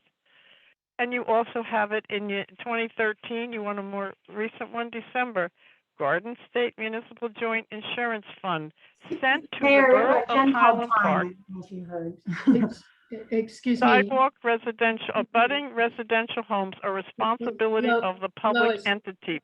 I'm Residential sorry. owners Just have one- no duty to Lois, maintain. just 1 second. I'm trying to ascertain what that last comment was. Did it come from the? It was me. I'm sorry, Mayor. I believe the borough clerk called time on Ms. Leving for her remarks. Okay. I think it was low. It was hard to hear. Okay. Thank you, Lois. If you'd like to come back up again to finish, you're more than welcome to. Next is Jennifer Chapman. Please state your name and address for the record. Hi, Jenny Chapman, 123 Magnolia Street, Highland Park. I want to second David Hughes in that we need to make space for humans before cars and instead of cars. And I applaud any efforts on our council, within our council to create those spaces in parklets or closed off streets. In addition, not instead of, but in addition to what is fondly known as our market lots, which are publicly owned lots and used more and more for public and community involvement. I just want to anecdotally point out that my daughter said tonight, actually, that she was doing a project for her advanced placement U.S. history class. No bragging there or anything, but they were talking about local businesses in our downtown. This is an extensive project within APUSH. And one of the things that came up again and again with this group of teenagers is that they really valued those spaces as a place to meet safely during COVID, but also just safely when they're walking around, maybe in the evening or getting together after school. And it's just really great for them. They're not driving or don't want to drive. And these places are safe for them to meet and gather and have fun together in a safe space. So any efforts by our council to make sure that more of this happens, not less. Thank you very much. That's all. Thank you, Jenny. Borough Administrator, any other hands? I see Gabrielle Wilders up next. Please state your name and address for the record. Hi, my name is Gabrielle Wilders, 24 Walter Avenue, Highland Park. This is sort of a follow-up to the last time I presented or spoke at a meeting when I was asking about tree clearage. And I will like to say that the Rich's Tree Service did come and they took care of the issues and they were actually great. So I want to say thank you for that. They worked in a very narrow space and our tenants and neighbors said they really did an excellent job. So I really appreciate that. I'm not quite sure why it took so long. I think there's a bit of a communication problem on using the websites and some follow-up, but nonetheless, once it got done very well. And I just want to say thank you. I think Frank was someone that came out and I believe somebody named Michael. I'm not really sure, but just to say thank you. They did a fantastic job once that all got taken care of. My follow-up question is about pedestrian and cycling safety. The last time I spoke, I asked about the bicycle lane on Walter Avenue. And it was said that the two Walter Avenue owners or the developers were kind of in charge of that. That doesn't make any sense to me. So Walter Avenue, we still have a lot of cyclists. We still have a lot of walkers that walk on that side because of that initial spray painted line. And it's not really there anymore. And it's very difficult for drivers that are turning onto Walter from Lincoln to see people. So I'm concerned about that. And I'm also concerned about people crossing from Walter to River and also from River right near the Lincoln, or Route 27 intersection. That traffic light really needs to be changed. I've seen too many people at that corner that are looking both ways and people are making a right-hand turn from Route 27 onto River Road. And the drivers are just not paying attention. And it just needs to be, there needs to be better signage and more clarity there. Okay, so you mentioned several things, Gabrielle. I'm going to ask the Borough Administrator to address, she's had her hand up, and then Yes. I'm going to call on, when she's done, I'm going to call on either Councilwoman Foster or the police chief to talk about the traffic issue you mentioned. So Borough Administrator. Yes, I guess I was jumping the gun because I'm very excited. We've made some headway on the bike lane in particular. We met with police, traffic and pedestrian safety officers and the lieutenants who supervises, actually Sergeant Soden, Safe Walking and Cycling, and Council Member Hirsch. We met to discuss, basically the borough had to get its kind of final ideas together on how we want to implement that two-way bike lane on Walter. It's the developer's responsibility to actually do the improvements, but we are dictating how we want that to be. So let me just make that really clear. We also shared our concepts with Middlesex County Planning and Engineer because it does hit County Road, River Road, and we wanted their input, and they actually gave us some good feedback on the bike lane as well as some of the other intersections along River Road. So I just wanted to just clarify, we made some headways on the design. We're now going to be meeting with the developer to talk about what we want to see in the timeline. So I hope to be able to report out very soon when we can expect to see the implementation of the offsite improvements over related to, and I still think of it as 31 River Road. I guess it's got a new address now. I have to get used to that. And as well as some to Walter, yes. To Walter, I'll get it. And then also as well as some offsite improvements along River Road on the opposite side of the street. So we're still negotiating some of the finer points of what we want to do with the county because it's a county road, so we have to make sure they're on board, but we've made a considerable amount of progress. You may have seen us out there the last couple of weeks. We've been out there meeting to talk about it. So that's something, you know, sooner than later.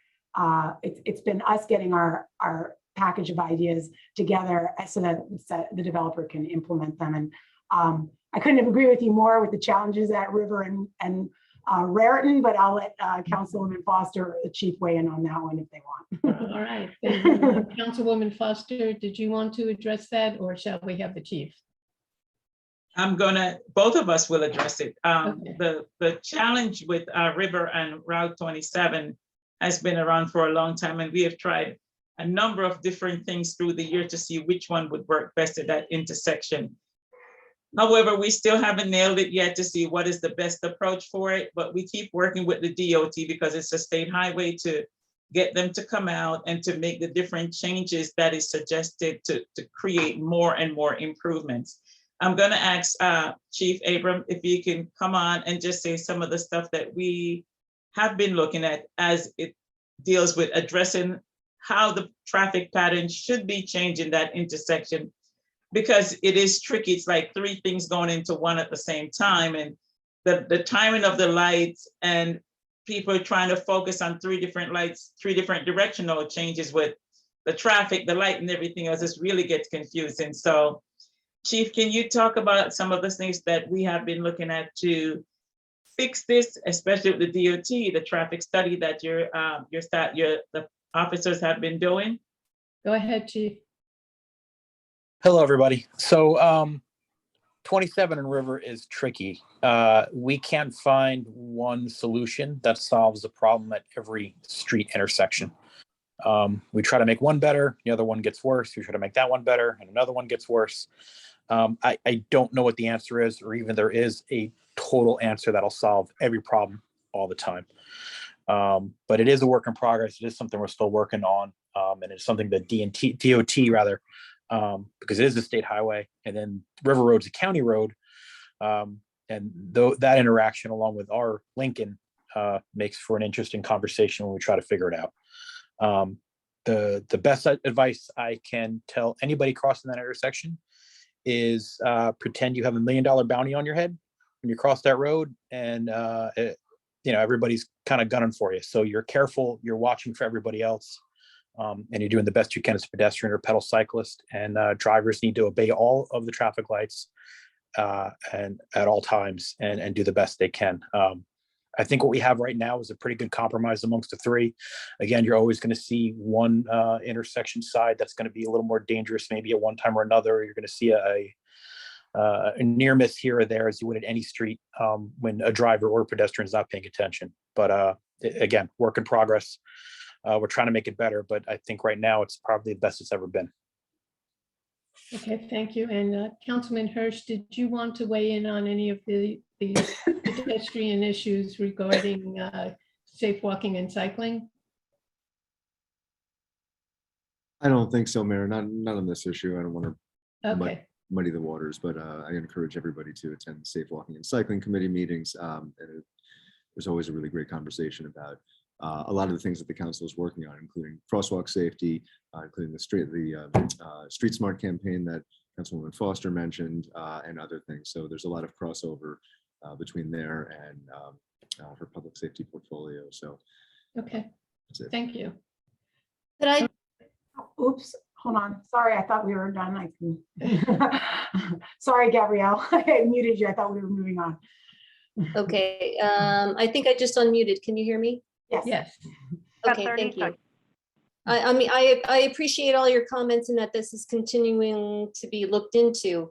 I would, in the words of George Carlin, a near miss is actually a near hit, right? And we've all been there on the corner of River and Lincoln. So with bicycles, with people and whatnot, that needs to be addressed very quickly. But I would like to ask, in the interim, I know these things are extremely complicated and they take a long time to resolve.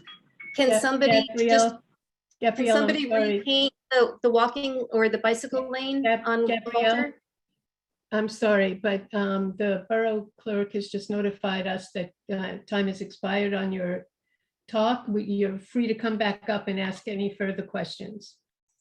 Mayor, I did just want to mention, I know that the Safe Walking and Cycling Committee, we did have a discussion about the, and thank you, Gabrielle, for raising that issue, because the Safe Walking and Cycling Committee did have a discussion about that bike lane. And I know, Terry, I know that you had,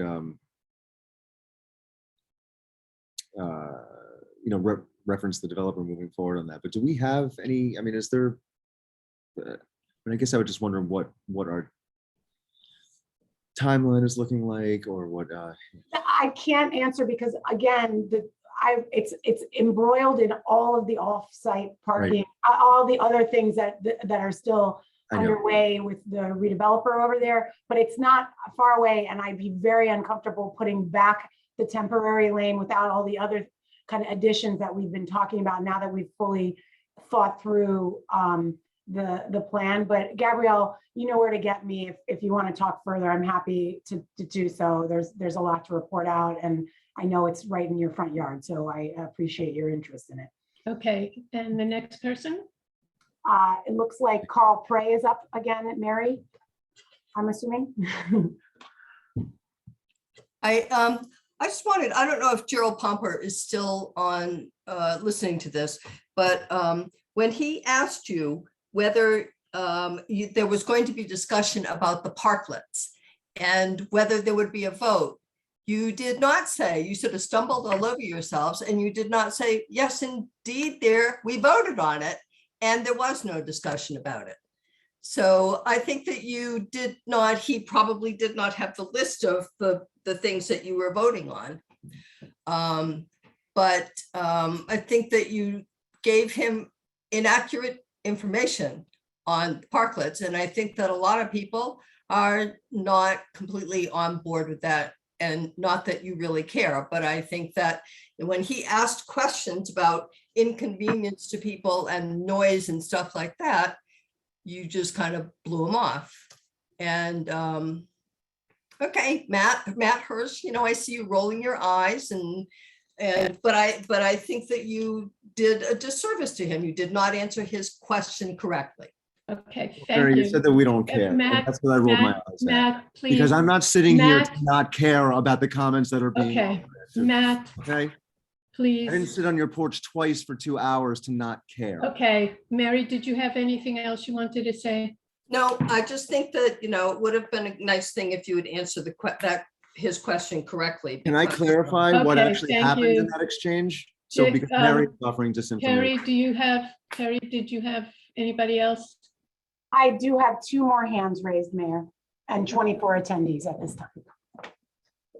Mary, I like you a lot. Matt, I like you a lot, except when please. you get on these calls and you. Matt, this is out of place. Thank you. The next person up is Jill, and I'm sorry, I'm probably putting the emphasis on the wrong syllable, but Jill Medinetz. If you could please state your name and address for the record. Jill Medinetz, 242 South 6th. Sorry about that. Yeah, just a quick question. If I want to get your emails, I know Councilman George had said I should email him. And if I have any questions to email any of you, how do I find your emails? If you go to the borough website, which is hpboro.com, you can get it that way, or you can feel free to call into the office and speak to either my secretary or to the borough clerk, and she'll be happy to share the emails with you. Thank you. That was my question. Thank you so much. Jill, it's Sure, pgeorge@hpborough.com. I'm sorry, say that again, please. P, initial P as in Philip, pgeorge@hpborough.com. Phil, and other council members, I'm going to say this again. If you would like to speak, please raise your hand so that I can call on you. I can't have you all jumping in at the same time. Thank you, Matt. Thank you, Mayor. I'd like to apologize for interrupting before, and certainly like to apologize for losing my cool a little bit there. But I mean, I think that, you know, I think what people, please understand that we are here and listening to your concerns. We live a block away from you. You know, we drive on the same lumpy roads. We pay the same high taxes. We send our kids to the same schools. You know, we trip over the same sidewalks. We walk into the same shrubs that are sticking out in front of the sidewalks, riding the same e-scooters, you know, shopping at the same stores, and generally having the same, at least physical experience in Highland Park. You know, obviously there are differences, but I would say by and large, you know, that's, and we are here to address the concerns that are brought to us, but we're also here to also stem, you know, there is a climate out there, and I think it's not unique to Highland Park. I think it is the kind of state of the world when it comes to COVID, when it comes to 4 years of Trump, when it comes to school shootings that are happening all the time. There is a stress level that happens. And what we do up here on the very bare, you know, on the very nitty gritty is make sure that we can live in the best community that we can possibly live in and put in the fundamental building blocks necessary in order to do that. You may not think it's the right direction. You know, we may have fundamental disagreements on kind of how to get there. The problem is, though, is that a lot of the things when it comes to, you know, specifically economic development, is that there are a few things that we really have in our control that we can do. And that's not build 10-story buildings. That's not, you know, it's not that at all. It's addressing the vacant property spaces downtown, bringing in more foot traffic, ideally not automobile, you know, ideally minimize the impact of automobile traffic, bring in more commerce. It's not going to make us like a city. It's not going to make us like New Brunswick. Your concerns are totally valid. And we, you know, and the only way that we can go about this, especially in this kind of conceptual master planning process, because there is nothing tangible to really hold on to. So when you get flyers, Professor Pomper, you know, and I live right behind South Third, so I use the same South Third to get to drop the kids off at school, to get in and out of town, you know, on my 80-mile commute to work every day. You know, when you see, you know, when you don't have something tangible to hold on to and the public is resorted to kind of understanding concepts, the burden is on us to really explain what's going on. And I think what we're learning as we go along is kind of where we've fallen short, where we need to, you know, where we need to address.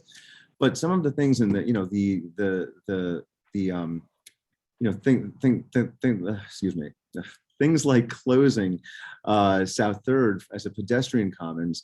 The council voted on that, you know, a year ago. We've resolved to do that for a very long time. So Mary, that was not disinformation that we provided Professor Pomper. I did not think he was asking about the parklets. I thought he was talking about the flyer that he received that outlined the closure, the proposed closure of South Third. That's correct. So I don't think that, you know, I don't think that we provided disinformation. If we did, I will walk right through my yard and go knock on his door and clarify that. But it's, you know, to come here and say that we don't care, to read the stuff on Facebook that calls us idiots, that says that we are, you know, bought by developers. I don't wish I were that sophisticated, but if only I were that sophisticated to do more good in the world. You know, that's my piece. Sorry. Thank you. Thank you, Matt. And thank you for raising your hand. Okay. Mayor, we do have one hand, so Okay. someone's gonna have to follow. M. May, it's your turn. Please state your name and address for the record. Hi, can you hear me? Yes. Yes. Okay, Michelle May, South Adelaide Avenue, here in Highland Park. I have continued concerns about drivers not stopping at the stop signs on South 11th and Central for school drop-offs. It is continuing to be a problem. Several pedestrians have come very close to being hit. I know that there was talk about making Central Avenue a one-way street. If that can happen before next school year, that would be completely and totally awesome. But something really needs to be done with that intersection before a tragedy occurs. I've brought this up before and I've spoken to my supervisors and they're well aware, but it seems like everybody's hands are tied in one way or another. But I really am concerned, especially now that school's getting out and there's a lot more foot traffic with the weather being nice. It's extremely concerning. Okay. Michelle, thank you for bringing that up. I know that Councilwoman Foster has been working on some things and she's got her hand up. Councilwoman? Yes, Michelle, again, thank you for bringing that up. We have been working very hard. We have a traffic study in the works that is going to look at not just to put something up that will not be observed, but we're looking at how do we change it, possibly changing the traffic patterns in that area. If we have to make one-way streets or close off to traffic during the drop-off and pickup time. So we are looking at a bunch of different things that we are hoping to implement before September, before the school year begins. As the school year is closing out, we're very conscious of the traffic patterns in that area, and we are definitely working hard and trying to make it make it a safer place for not only the school buses, the cars, but also the ambulances that is right in that area too. So it's a cluster of a lot of things happening, and we're looking at ways how to make that area a much safer place for all. So as we do the traffic studies, as we work with the engineering groups and to make the change in that area, we are hoping that by September, those changes will be implemented and it will be a safer way to drop kids off or by bus, and also have emergency services in the area, have easy access for them as well, because there has been time, I'm aware, that the ambulance is trying to get out and people will just not, people want to drop their kids off, but they're creating a traffic hazard for not just the kids, but for the ambulance to go out and do life-saving work. So we are very much aware, we're working hard at it, and we're hoping that before September, we'll roll out this whole campaign that I spoke about awareness and safety, and all of that will be rolled into that. So we will let people know that this is what the traffic pattern is going to be and what the changes are in the area. So thank you for bringing it to our attention once more. And just want to let you know, we are actively working at it. Chief, would you like to add anything to this?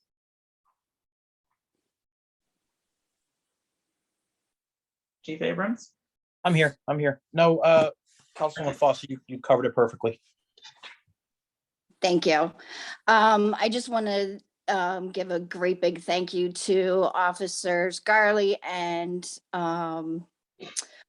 I can't think of his name, DaCosta. McGraw.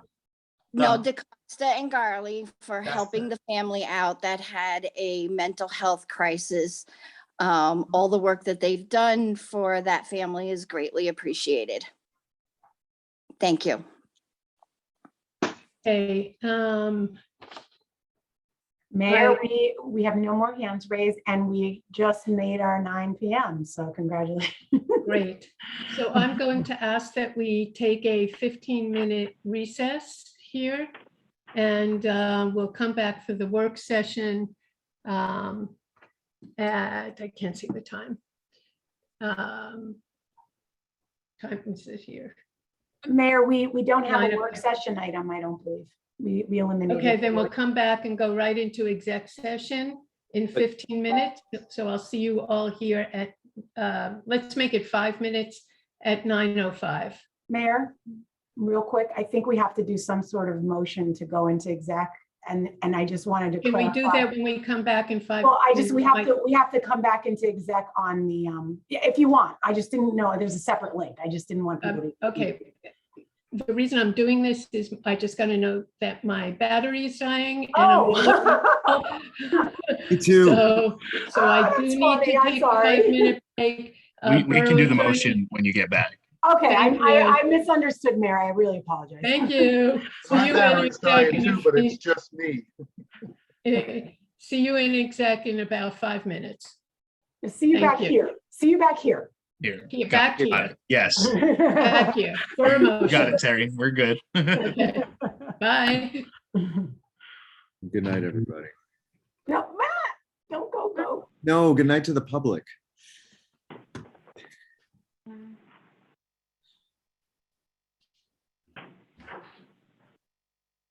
I gotta plug in. Well, why? Because. I'm here because I care.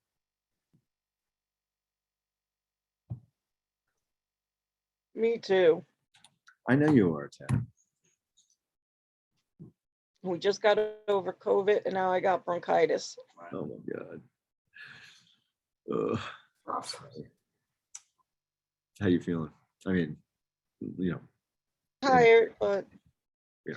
I'm gonna be masked up even though we're done quarantining for the COVID with the bronchitis. I'll be masked up at Jared's graduation Thursday because I'm not missing that no matter what. Oh, yeah. Absolutely. Wow. 8th grade? Mm-hmm. That's crazy. Yep, I met you when he was in I think kindergarten. Yeah. Yeah.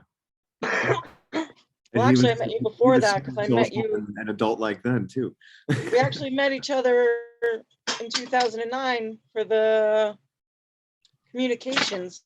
Public Information Committee. Yeah. You have a wife. Well, let us know if you need anything. I'm sorry, that stinks.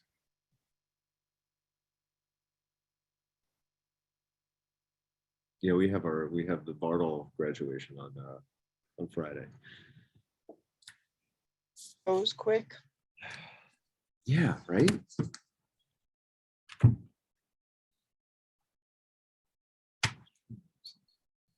All right. I have to switch. I have to plug in my computer, so I will be right back. But I do need to log off quickly. So I guess, Mayor, if I have trouble logging back in, I'll text you.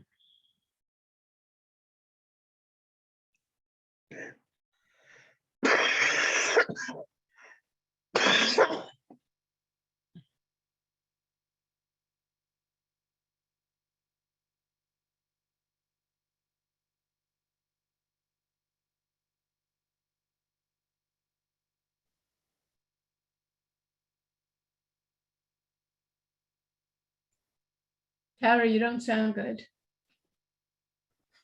I was just telling them I got over COVID and now we have bronchitis. Amazing. I was having some medical treatments that kind of lowered my immunity, so I'm catching sorry. everything. Sorry.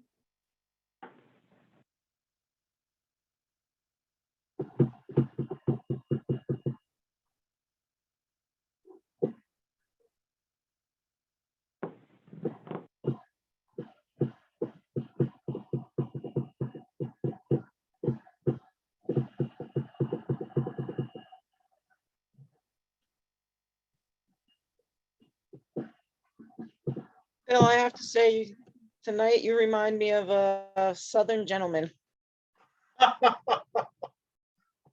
Thanks. I've spent the last 6 hours saving people from themselves in municipal court. When I'm doing municipal court, I feel like you, Tara. I'm saving them from themselves, from their own worst. They are their own worst enemies. I deal with that on a daily basis. I understand. That's why I always tell you I admire you for doing it.